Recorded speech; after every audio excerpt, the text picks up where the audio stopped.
Good morning, good Chodesh, good life, and not good riddance. Let's begin, my friends. The whole year is Lidui Nishmas, Rezel Bat Yosef Meir, Mordechai ben Moshe, Limu ben Avram, and Daniel ben David. If you will note on the top of the sheet, Reality of Redemption, the 3 weeks, the date is Tufshin Ayin Dalet. That is not a mistake. I'm going to explain. The first time I prepared this shir and gave this shir was in Tufshin Ayin Dalet. And why I'm noting that is that in the 10 years between, I will point out throughout how the shir has dramatically changed in 10 years in mindset in different parts of the shir. And I find that fascinating because in the scheme of life history, 10 years is not such a long time. But in the scheme of Jewish history contemporary, 10 years has been monumental. Okay, so I know what year it is, so okay. I can see people have never been here before. She thinks, and she can't even get the right date, Okay. Here's what I want to talk about in Mir Hashem today, really taking off on what Zmira said. Is it warm in here or is it me? Oh, okay. Okay, it's great. What does it mean to long for Mashiach? What are we waiting for? Why are we waiting for it? What's the source for waiting for it? And what can we do to bring Mashiach closer? Those are some of the questions that I want to focus on today. We'll begin with a very famous Gemara. The Gemara says, and this is the Gemara in Shabbos, Taf Lamed Aleph, Amud Aleph, B'sha'ah shemachnisim Adam Ladin. When a person is brought to the final judgment, they are asked a number of questions, and there are different variations in different places of what the questions are. We find in other places that one of the questions is, Himalachta chavercha benachat ruach. Did you make your friend feel good over you like a king?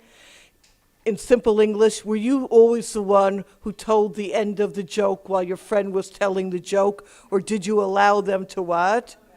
Just finish it. You'll think about that one, my friends. The Gemara in Shabbos gives us 4 questions that were found at the final judgment. Now, this is really a favor for us. Like as a teacher, students would chalish to have the final exam before it was, given. So we have the final exam, my friends. Here are the 4 questions.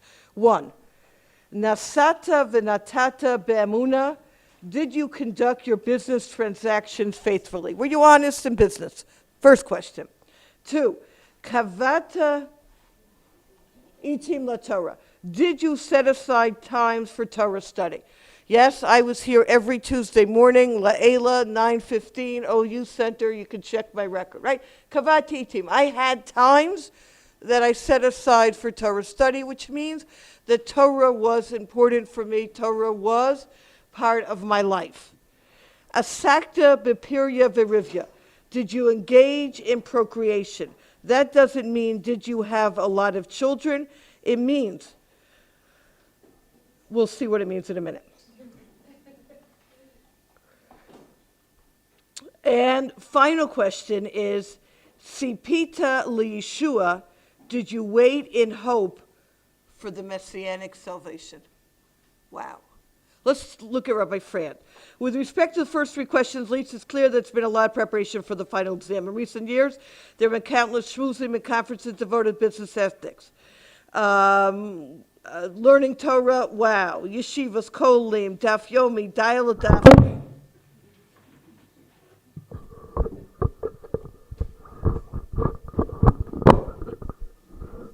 I'm back.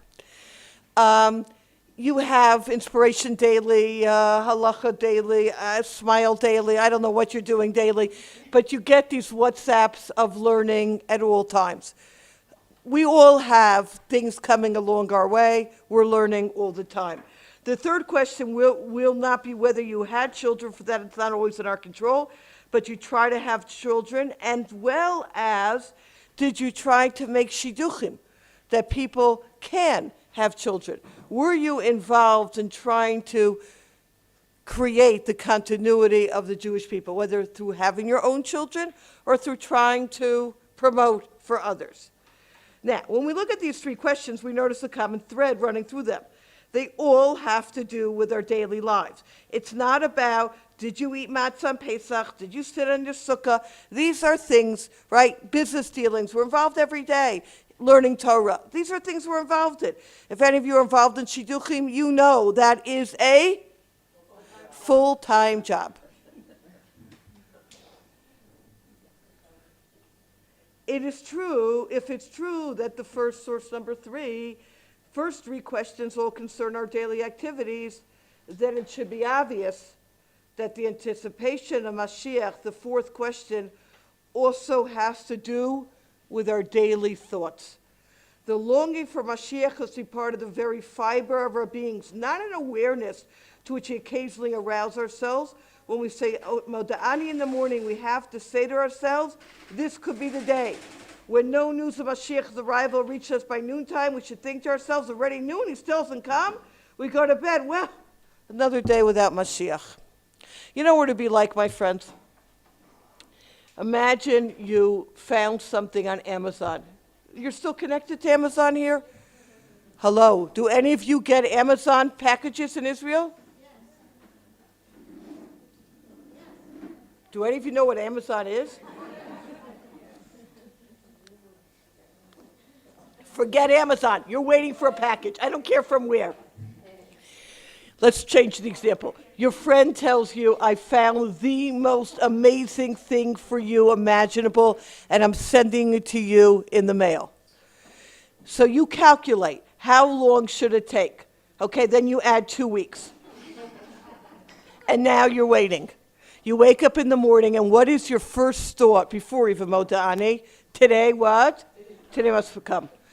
And you go and check your mail for a slip. It's not there. Okay, tomorrow it's going to come. And every day you wake up, and you're checking, and you're rechecking, and you're following the code, and you're figuring it out, and where did it land, and it's in... Why? Because when you really want something badly, it's on your radar. That's the question. Tzipita liyeshua. It's interesting, the Sfarim say, it doesn't say chikita, you waited. It says tzipita. We know a sofer is somebody who's standing on the outlook, who is constantly on alert, looking for, waiting for. Chikita is I'm waiting. I'm sitting back in my house and I'm waiting with my arms folded. Sipita liyeshua means that I'm on the lookout for Mashiach. It's definitely on my radar. That's the question that is being asked of us. Where does this come from? What's the source of this in the Chumash? So the Das Torah brings down that the source of this is found, I'm in the asterisks in 4, from the pasuk of Anochi Hashem Elokecha. Hashem is the one who is God, who took us out of Mitzrayim, and he will also take us out in the future redemption. And notes Rabbi Yerucham the following. When we talk about Anochi Hashem Elokecha, what we're talking about is the idea of Ein Od Milvado. There is none other than the Ribono Shel Olam. When I understand this, Hine, the end of the bracket, Zoe mitzvah lekavot v'lechakot, this is the mitzvah to wait, to yearn, ki shleimut habriya bo tavo berega tkifa lo kol shihui, that Mashiach can come at any moment's notice without waiting, just coming. And Rabbi Yerucham, I'm going to do it outside on the next page, in 5 and 6, says this helps us explain practically in our davening the connection between two parts. Say it? Yachinami, you're right. Good. But he focuses it on Aleinu. The end of the first paragraph, Aleinu, we never paid attention to this because we never paid attention, but if you were paying attention, you will notice. We end the first paragraph, Aleinu. V'yadata hayom v'shevosa el vavecha, you shall know today and be able to bring into your heart. Ki Hashem hu Elokim, v'shamayim mimal v'aretz mitachad ein od. That Hashem is found in the heavens, that He's found on earth. There is none other. That's how I end the first paragraph of Aleinu. Look at it, you'll see. What's the beginning of the next paragraph? Al kain nikaveh lecha Hashem Elokeinu liro meheira v'tiferut uzecha lavir geluli ben aretz. Al kain, what does al kain mean? Therefore, because I know the Ribono Shel Olam exists, it's because of His complete control of this world. Because I know the Ribono Shel Olam is here, I'm well aware, Anochi Hashem, who took us out of Egypt, I'm very aware that He will, bin rega, in a moment's notice, be able to take us out once again and turn the world into a godly place. And therefore, al kain nikaveh. Part of my emunah in Hashem is the emunah in Bias HaMashiach. Now I want to take this a little bit deeper. What's the connection between the two, the belief in Hashem and Mashiach coming? I want to learn together a beautiful piece from the Nesivos Shalom, source 7, bottom right of the back of the first page. Let's learn together. Katav HaRambam, Maimonides, Behilchos Malachim, HaMelech HaMashiach Atid La'amod, Melech HaMashiach is going to come. And v'chulei, talking about Melech HaMashiach, v'chol mi she'eino ma'amin bo, and anyone who does not believe in him. Now here's the punchline.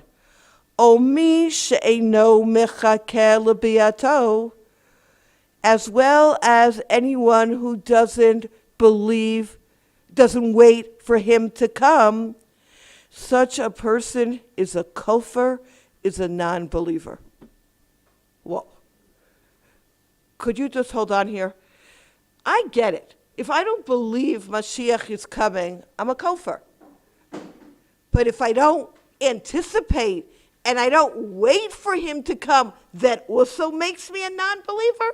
Hello, I believe he's coming. What difference does it make whether I'm waiting for him or not? Do you hear the question? Like, that's a little bit intense. Like, I believe. Isn't that enough to believe? And the answer is no. I have to anticipate and not only believe. Why is this so? So he says in 8, V'yesh lomar b'viyur ha'inyan, Dinei inyan bias HaMashiach, Hi atikun hagamor shel abriya b'malchut shakai. Mashiach is about the completion of a world that's a godly world. She'az yikuyam hayi'ud shel kimal haaretz de'at Hashem ve'ruach hatuma avir min haaretz. It's going to be a world completely filled with knowledge of Hashem, where all the impurity will be taken from the land. V'niskav Hashem levado b'yom hahu, and Hashem will be exalted on that day. That's the reason why Hashem created the world. And what we are seeing now, the reality of the world, it's a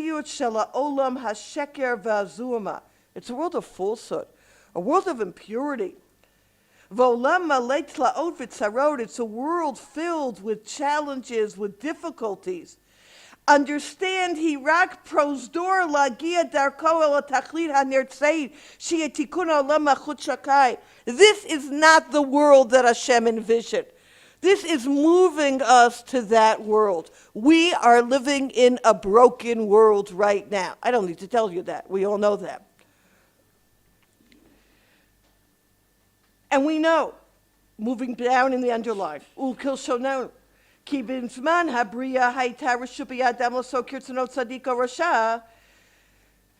We are living in a world of Bechira. a free choice. In the future, doing the will of God, a relationship with God is going to be part and parcel of our lives. This is what we're going to yearn for. We're going to have an orlas halev, we're going to be a circumcised heart, that all we're going to want to do is pursue a spiritual existence. Therefore, 9.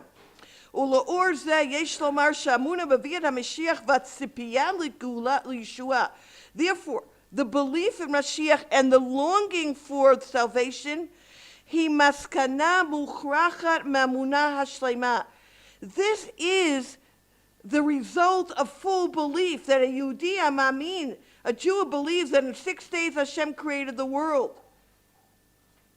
And kilo latoa bara, and Hashem didn't create a world for nothingness.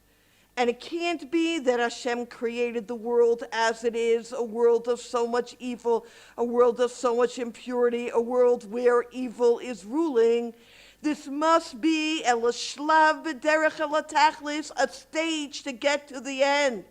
We have to believe not only that there's an end, but we have to yearn for that end. Let's put this in simple Kabbalistic terms.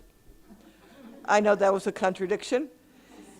This is the idea, well, we know that when Adam sinned, and the result of this is what we call Shviras HaKelim, which is literally the vessels broke. What does this mean? If all of us have, I'm sure, maybe you haven't had Amazon, but you've had this experience of something precious that you've had, a vase or something breaks. And you pick up the pieces and you try to do what? Glue it back together. We are talking about millions of pieces that went to smithereen. Work with me here. Every time I say a shahakal, every time I smile at somebody, I hold the door open for somebody, I keep Shabbos, doesn't matter the mitzvah, I am picking up one of those shards and returning the world to perfection. At that very moment and every moment of my life, I have to have this feeling, Hashem, can we just have the complete picture already? Enough of picking up these what? These shards. If we could just use imagery for a moment, imagine that behind every shard was a little magnet piece. And we say to Hashem, you know what? Just give us that mega magnet. Yep! And all of it will what? Will coalesce together in one fell swoop. This is what the yearning for Mashiach is not yearning for an individual. It's yearning for the perfection of the world. And that, my friends, is the key difference. What it means that I'm held accountable to be mitzapel Yeshua, to yearn for salvation, means I'm yearning for a world where Hashem envisioned. I'm yearning for the world of perfection. V'nim sayim kainam on the next page in 10. Shemunatonu shleima ubihira. Our full emuna is b'mahut tachlis habrio, why Hashem created the world. And we recognize that the world that we have is kedavar arai ha'omed b'chol regel yistayim v'lagil l'tachlito. At any moment, it's going to come to completion.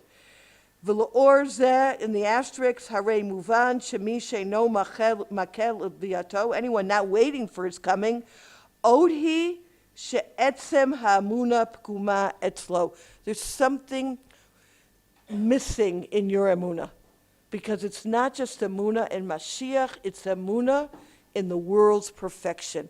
It's emuna in Hashem being able to live here.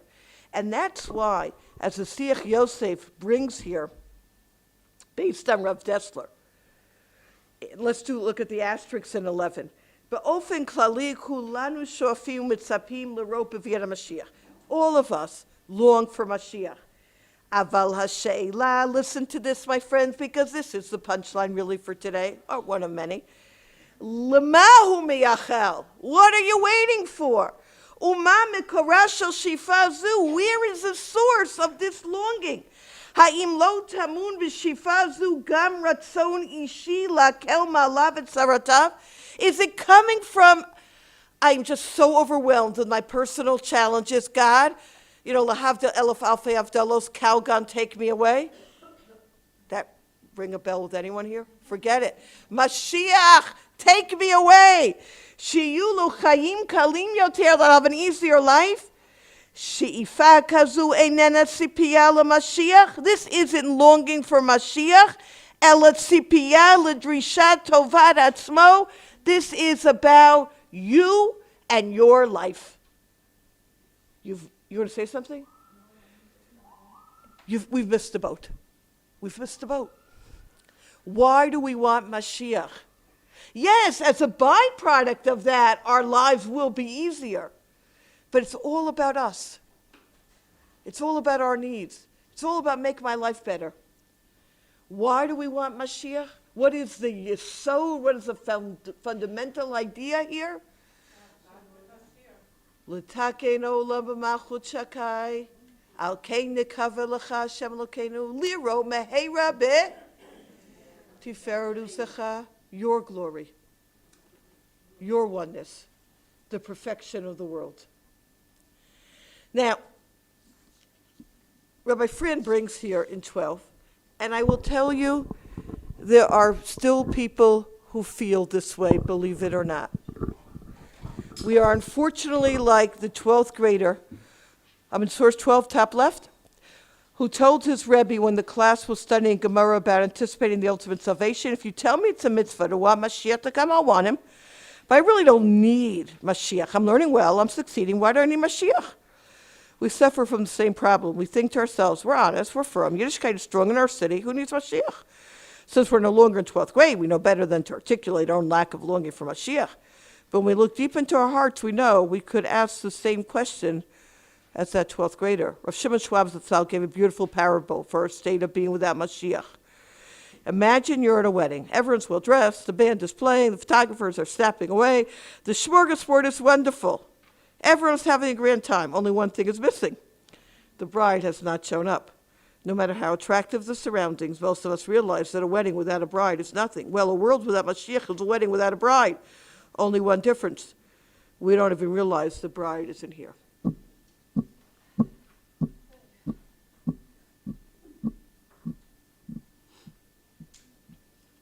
My friends, I want to take this a little bit deeper. Are you ready? You're with me? We've established so far one of the questions we're being asked is a daily question. Did you wake up this morning and say, today's the day? Is that dress ironed and ready, hanging on the hanger? What's wrong? We've established that this yearning is really a mitzvah, part of Anochi Hashem Elokecha. If I believe in God, and I believe that God has envisioned a certain world, then not only do I long for that world, I long for the longing for that world. And that's what B'yatz Mashiach is about. Not just because, Hashem, I have my wish list, and, things are not going the way I want, right? And we have the Chatufim, and we have the soldiers, and we have Hezbollah, and the list goes on, and it's getting longer, unfortunately, by the minute. Rather, I'm looking at it for you. I realize that you are missing the world that you have envisioned. With this in mind, my friend, switching our perspective just a little bit, moving ourselves out and bringing Hashem in, we can learn together a beautiful piece from Rav Pinkus Zatzal, starting in source number, I have no idea. It's under 11. I don't know what it says there, but it's under 11. Yadua. Bottom right source on this page, that helps us? Okay, you figure it out. Yadua. Sheyeshnam Yud Gimel Ikrim. We all know there are 10 major fundamental principles that the Rambam has established. Anyone's looking to learn it, the best book out there, my humble opinion, is Ani Mamin by Rabbi Elias. It is stupendous. Okay, finished. V'yiduim divrei Hagam Rabbi Chaim Brisk, that's how. Who says that if you're missing one of these Yud Gimel Ikrim, these 13 principles, even bishogeg, even accidentally, chasra lo hamitzius shel Yehudi. Listen to what he says here. Says the Brisker Rav, if you're missing one of these 13, you're missing what it means to be the essence of a Jew. Okay, so I go through them and I get it. If I don't believe Hashem exists, if I don't believe that Hashem is watching me at every minute, if I don't believe in schar va'onesh, reward and punishment, I get it. If I don't believe in tchias hametim, that there's a continuation even after death, I'm missing part of the yesod, part of the foundation of what it means to be a Jew. Now, however, people have lived without Mashiach. You know how I know that? Because people have lived for thousands of years. There hasn't been Mashiach. Why is this fundamental principle, achake lo b'chol yom sheyavel, await from every day he may come, why is that? Not just a fundamental principle, but he says it's a metzius shel Yehudi. It's a foundation of what it means to be a Jew. It's important, don't get me wrong. But foundation of Yiddishkeit, a foundation of who I am, why is that? So he says, 15, Kishin itbonei nireh shekol hakushya bnuya ha'havana shamusag shamashiach nogea rak la'atid shel klal Yisrael v'yagia yom shemashiach yavo. Why we even have that question if we don't understand what Mashiach is about? We think Mashiach is a future-oriented vision. So if I don't have Mashiach, I'm still living today. I'm a good Jew. Why do I need Mashiach? That's only if you look at it as Mashiach is something in the future. However, okay, so I don't have the future. You know, life goes on.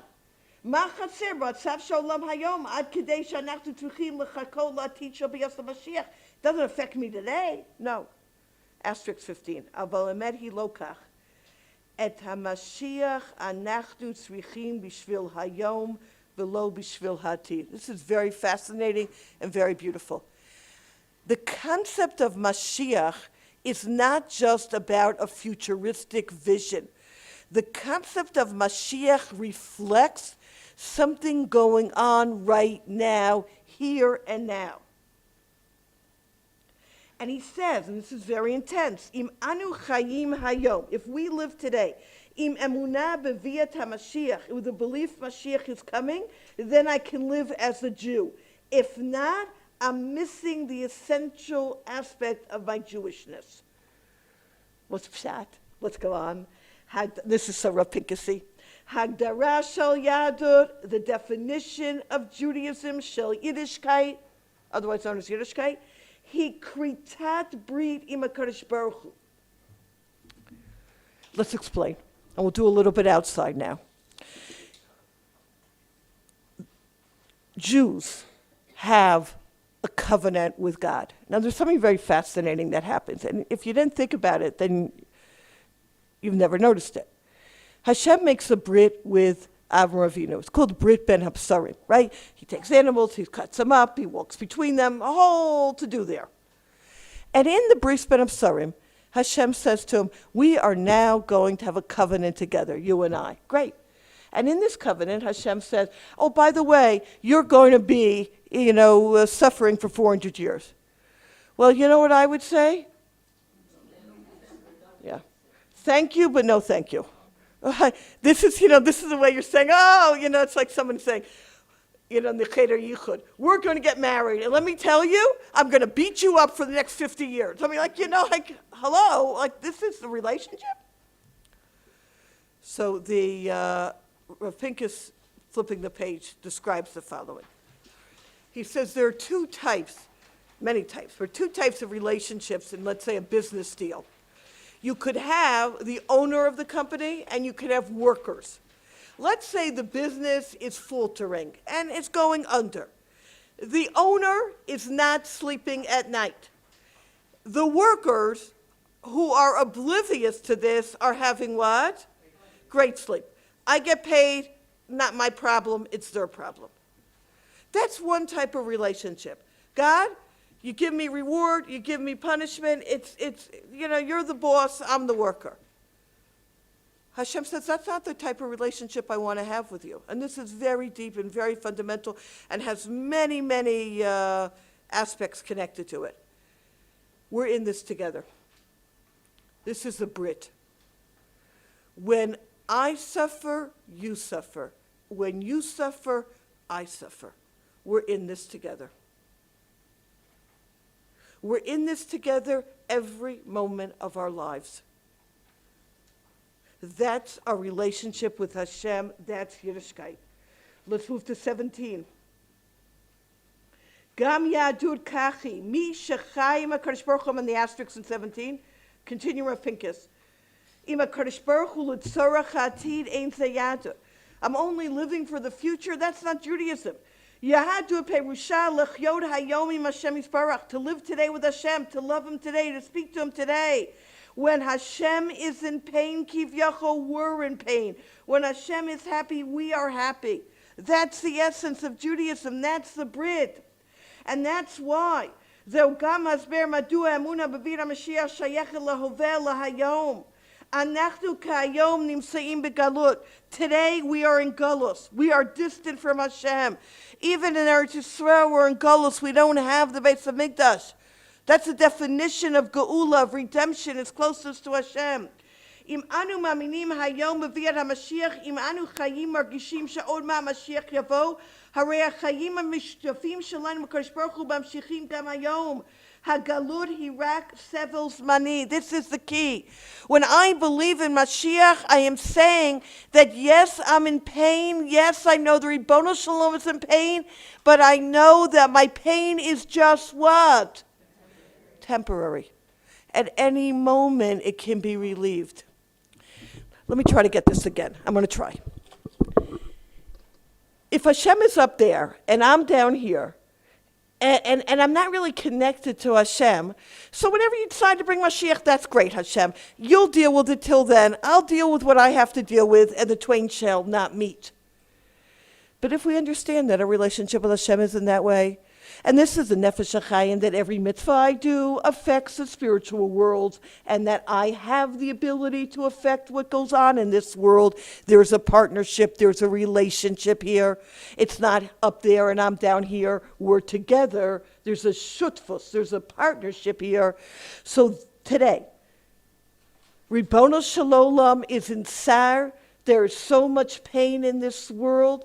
He yearned for this pain to be over with. I, who feel his pain, am with him 100%. Like a healthy marriage where one spouse is in pain, the other one is as well. That famous story of Rav Aryeh Levine, my wife's foot hurts us. Yeah, that is our relationship with the Ribono Shalom. That's what we have to understand.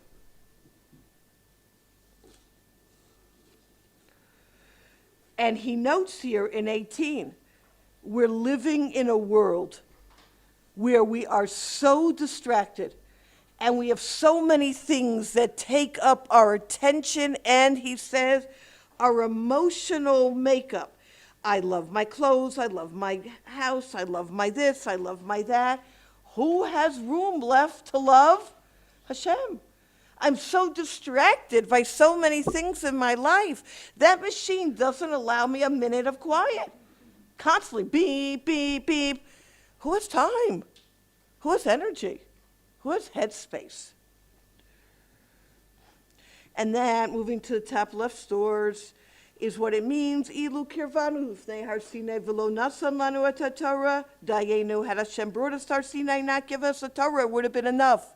Because what happened at Har Sinai? Relationship, bris, covenant. That, my friends, is a foundation. And he says, Al zeh anachnu yoshvim b'tisha b'av al haritzpah bochim. This is why we're crying on Tisha B'Av morning. Bochim al hargasha shelo chaser lanu klum. What are we crying for?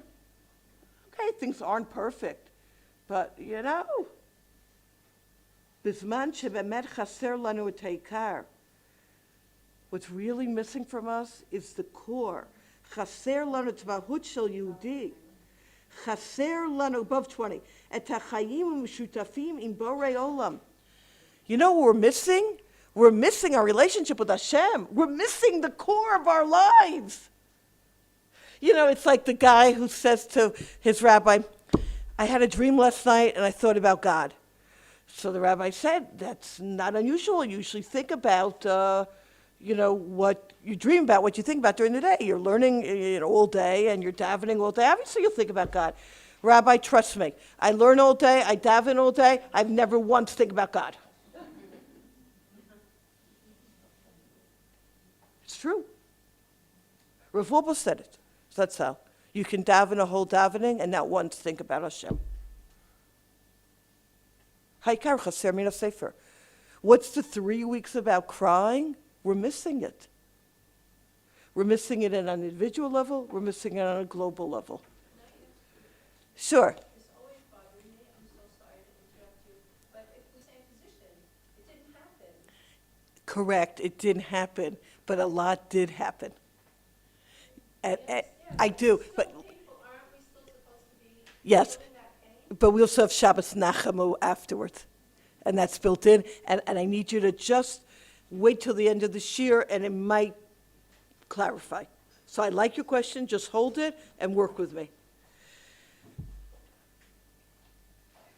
Listen to source 20, talking about a global level. And again, 10 years ago, this was very different than today. Listen closely. Again, Rabbi Frand, for those of you who think that our lives today could not be any better, a few reminders are in order. The first is that part of the definition of exile is we can never take our security for granted. As long as a Jew is in exile, nothing is for sure. This is not just conjecture, but the bitter lesson in the last 3,000 years. The Gemara in Bava Basra relates a story about Rabbi Bar Chana. Rabbi Bar Chana describes a ship voyage in which his boat landed on the back of a whale, so huge that he and his fellow sailors mistook it for an island. Sand had even collected on the whale's back. Thinking the whale was an island, Rabbi Bar Chana and his companions disembarked, made a fire in the back of the whale to cook and bake. Eventually the whale noticed the fire in its back, and to remove the burning sensation, flipped over entirely. Had Rabbi Bar Chana's companions not succeeded in laying hold of their nearby boat, they would have drowned. The Maharsha, commentator on the Gemara, explains the symbolism of Rabbi Bar Chana's tale. The sea is the historical voyage of Jewish people throughout exile. The back of the whale is the various different lands in which we sought refuge and over the course of time began to think of as our homes. And there we baked and cooked, i.e. put down roots and raised families. But eventually the whale turned over to rid itself of the Jews on its back. Just as the nations which we found sanctuary eventually expelled us or permitted the rabble to murder us in the thousands of millions, whether it was Spain in 1492, Kiev in 1648, Germany in 1940, and look at the elections in France and England just this week.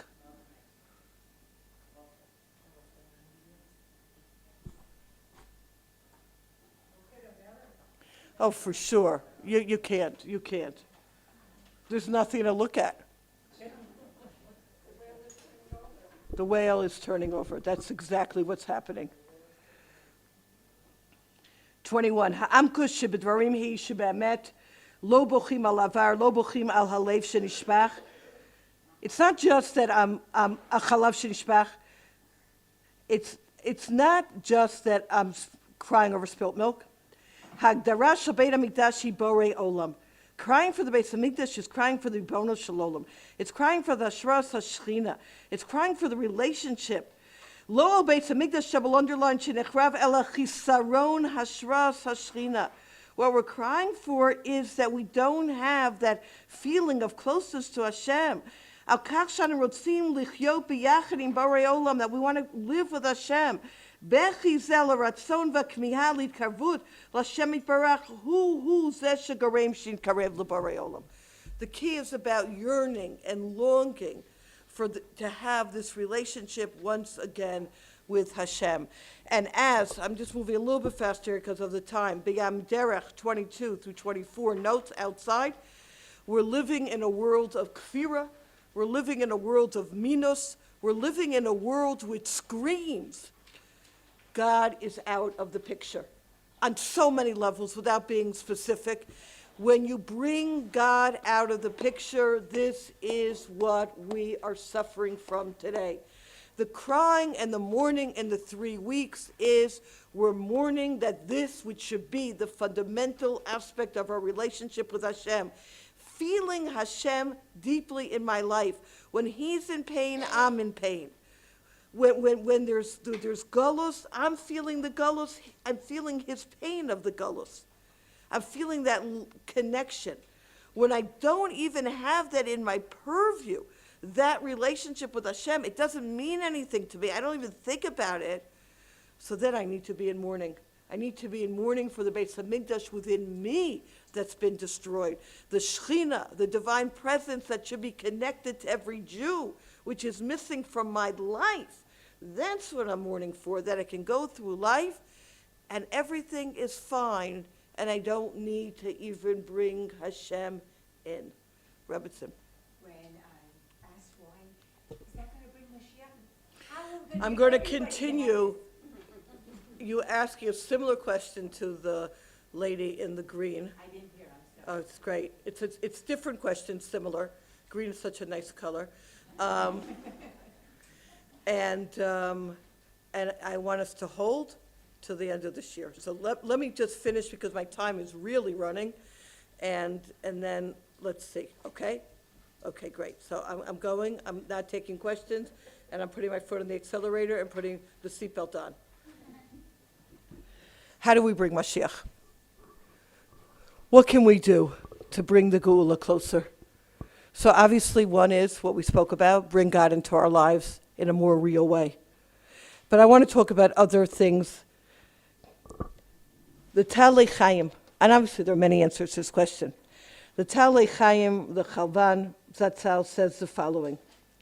We say in our davening, I'm in the asterisk of 25, Uva l'tzion goel. It's so interesting that if we really thought about our davening, we're saying so many things that we just say without saying, and we're saying it, so let's just say it already. Good. Uva l'tzion goel.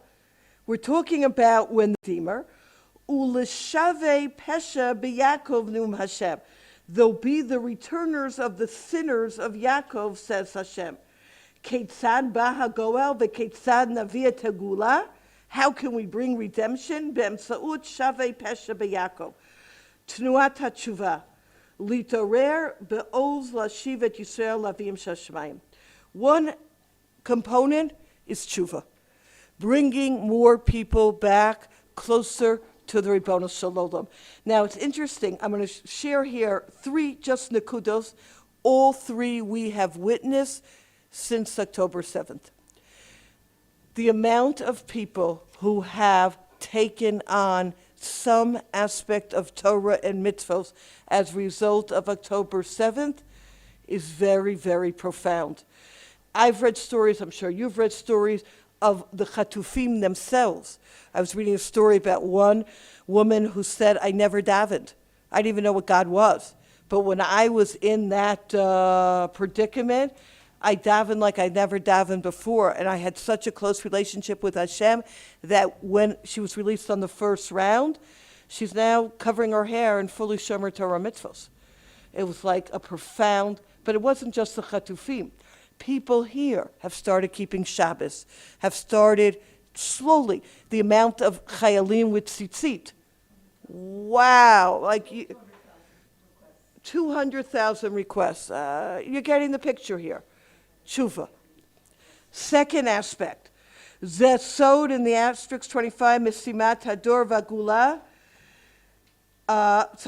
Second aspect, next paragraph. Val inyan des richim shalmei munah Yisrael lakum b'gvura b'mor panim v'lifol b'inyan hakadosh hazeh shitchilato hi etzem hargashat ha'achdut b'toch ha'am lachush et ha'achva v'lavi kiruv dat v'shaychut hadadit l'chol Yisrael.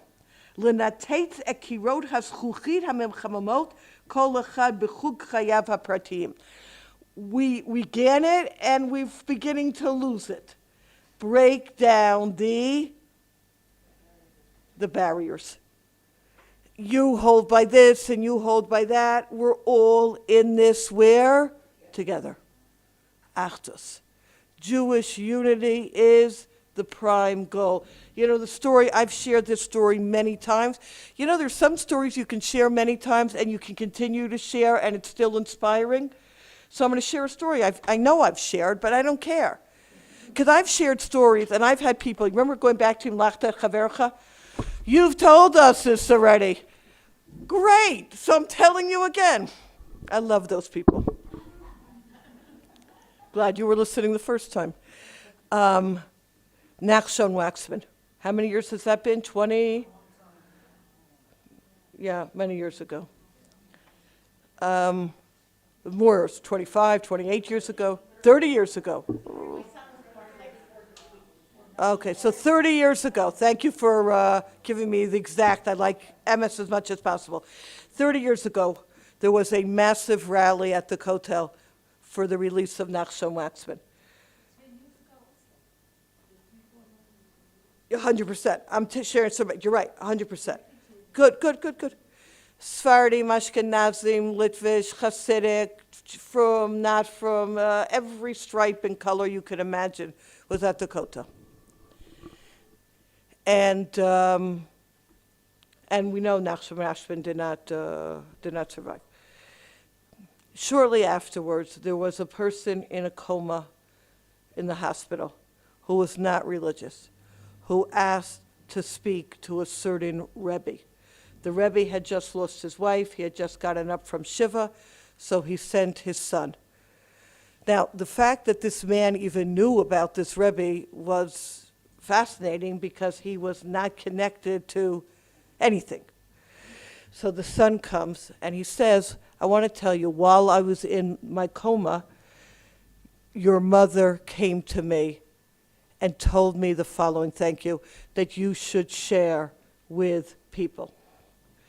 And he described the mother. So like this wasn't, am I making sense here? Not someone he's ever met or seen anywhere. Your mother told me to say the following. When everyone was davening at the Kotel, Mashiach was at the gates of Yerushalayim. All the Jews were together. There was tremendous achdus, there was tremendous unity. When the prayer rally was over and everyone went back to their own homes and lives, Mashiach left.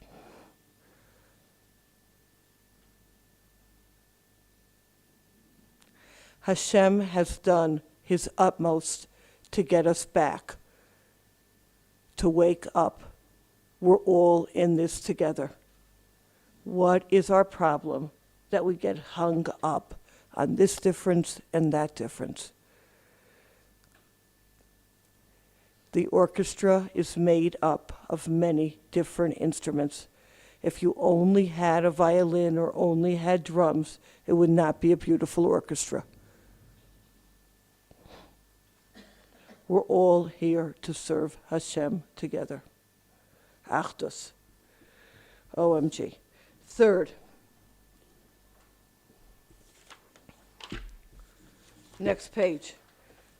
V'zocher chasdei avot umevi goel livnei v'nehem chesed. Chesed. We say at the end of the bracha, we're doing a lot of tefillah today, Baruch atah Hashem Magen Avraham. Why not Magen Avram, Yitzchak, and Yaakov? Because the Zocher Chasdei Avot Umevi Goel Livnei V'nehem is going to be ultimately in the schus of Magen Avraham, the schus of the midah of Avram Avinu, which is a midah of Chesed. Sion b'mishpat tipadeh v'shaveha v'tzedakah. It's Chesed that's going to be the catalyst to bring the Geula.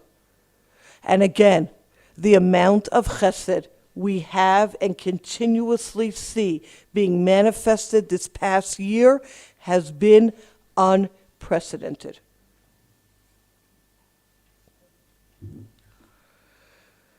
And then there's a final component. And this is the final component is bringing me back to where we began.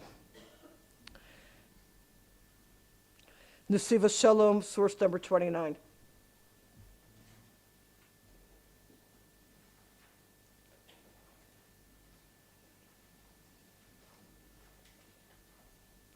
Let's do the last paragraph in 29. V'nei milva mashiv be'er shechisaron b'tzipiyah l'shira harei gam chisaron ma'uti v'avana shel b'yad HaMashiach. Yesh od mashmod l'tzipiyah l'yeshua pi mashiv be'er b'sfarim hakadoshim. Here's the key. Underline the last paragraph. Shebekoach ha'amunah lamshich hadavar shemaminim bo.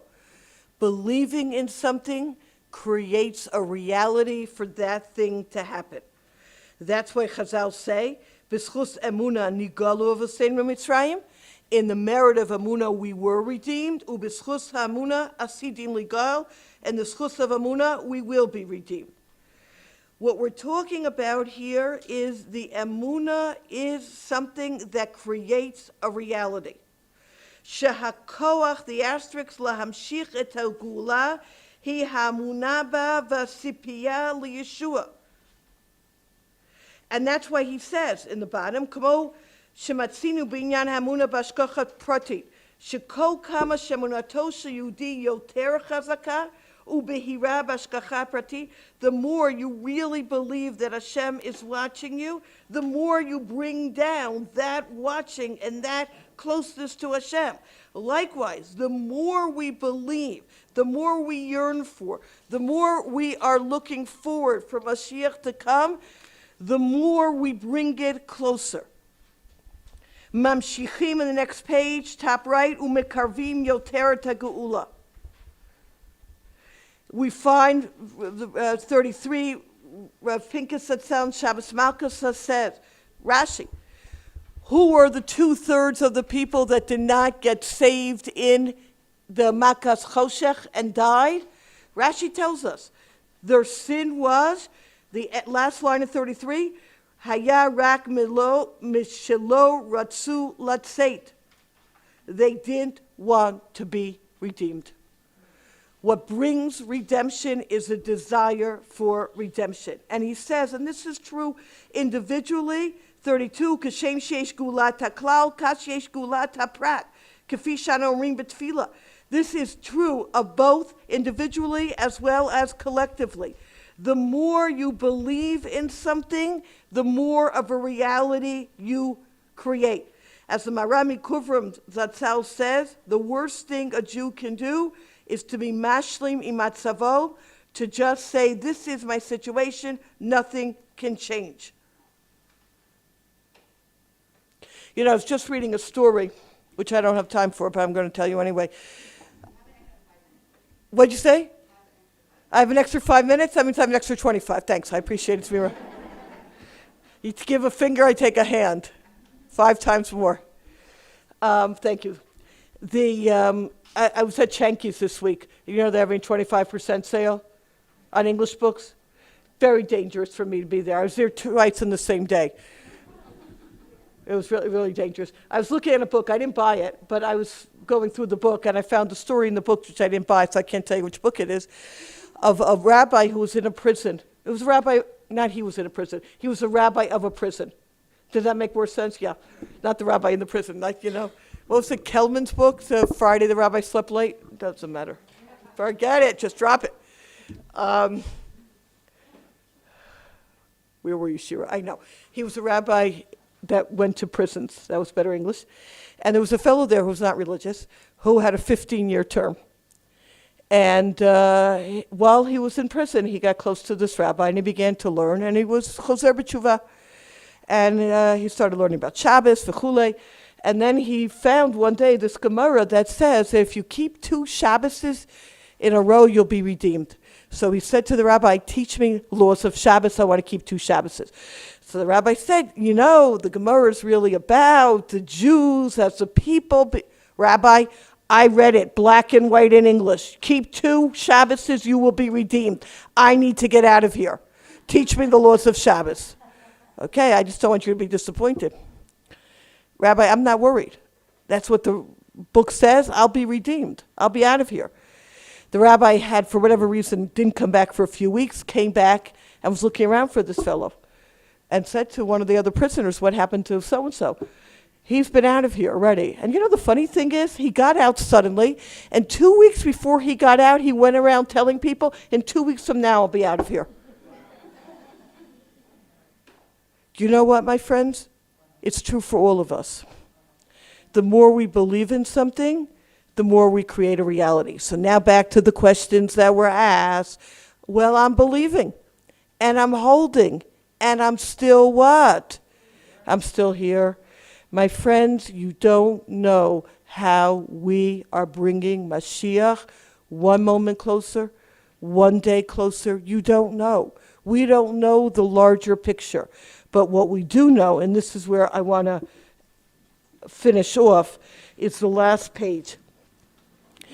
The pasuk in the last parak of all Navi for all time is Malachi. He's the last Navi. Some people say it was Ezra. Some people say Mordechai or Sofer.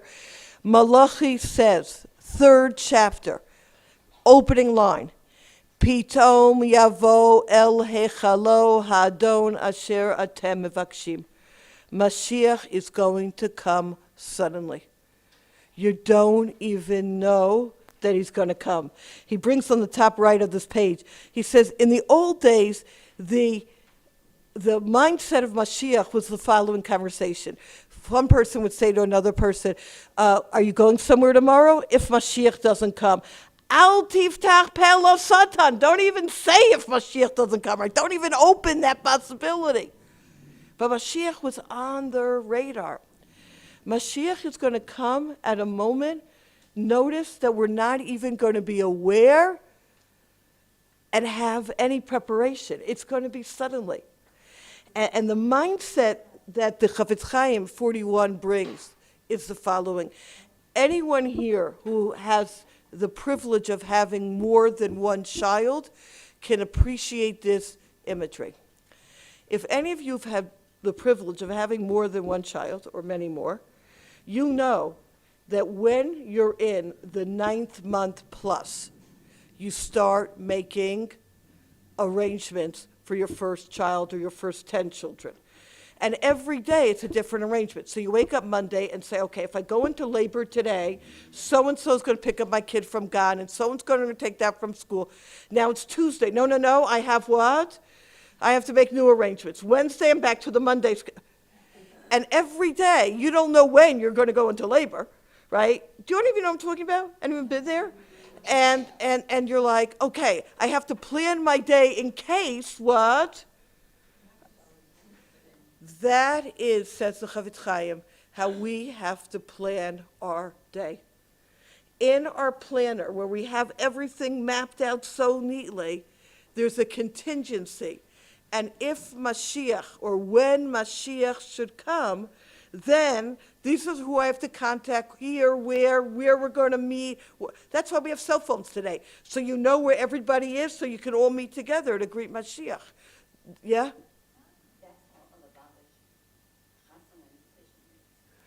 Right. The Lubavitch Chasna invitation reads that if Mashiach doesn't come, this is where Rabbosai Sipita Liyeshua. It's not just a concept. It has to become part of the fabric of our lives. The Sfarim say, when we say in our davening, in Et Semach David, L'shuascha kivinu kol hayom, and in Nusach Sfard u'mitzapim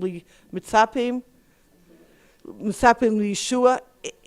Think about, stop. Highlight it in your siddur today. It could happen today. Oh my gosh, if it happens today. I have so much going on today. What's going to be?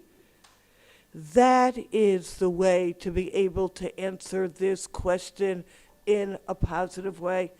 And on a very small note, during the 3 weeks, when we write an email, end off, halavai all year, but at least during the 3 weeks, umitzapim liyeshua, with waiting and anticipating the salvation. That brings it into a world of reality. Yes? So when we say the Amidah, and the former would say, and it's happening. Right. It's just a process. Right, it is a process. The problem is, today, but even before, especially today, the instantaneous response, they don't get their email. Right. Something's wrong. Right, good. But Mamash, I think they're experiencing. Right, is all part of this. It is Hamachazir Shchinato. And I like what you're saying. It's also what I skipped in 34. We say in our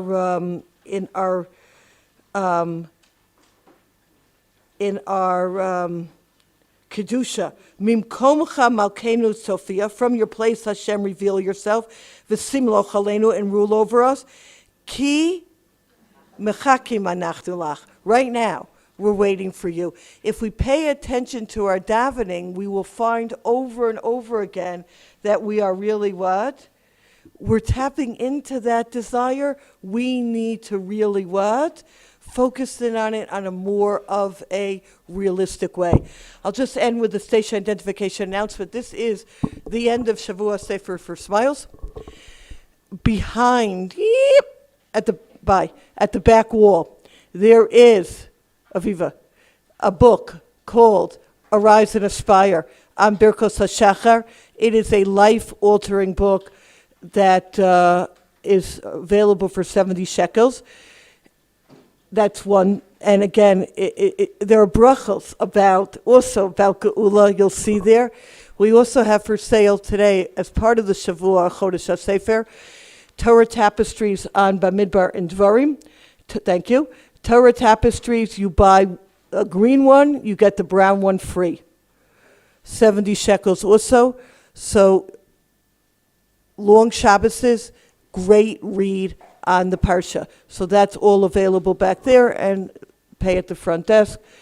And we should meet today by the Beis HaMikdash up the hill.